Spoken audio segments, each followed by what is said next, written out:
आंदो आंदो आंदो आंदो आंदो आंदो आंदो आंदो आंदो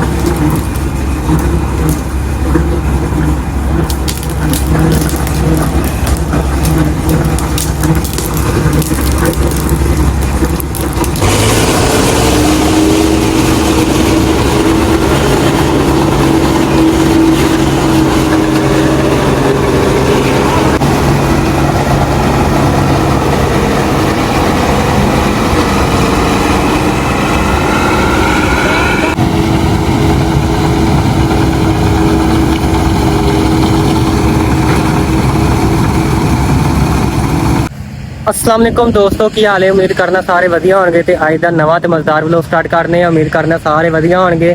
तो दोस्तों जिवें कि तुहानूं पता ही है, राती थोड़ी वीडियो बनाई सी, रात मशीन आई है, मशीन वड्ढन दी। ए चेक करो माशाल्लाह मशीन वड्ढदी है। तो अब्बू ने साडे हत्थां 'च दातरियां फड़ा दित्तियां ने। ते कहंदे जेह्ड़े बंदे आस पास छोड़दे ने वड्ढो। तो जिन्हें जेह्ड़े दोस्तों ने साडे चैनल से सब्सक्राइब नहीं किया, सब्सक्राइब कर लें। तो व्लॉग करने वीडियो शुरू।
और सब गाड़ी खड़ी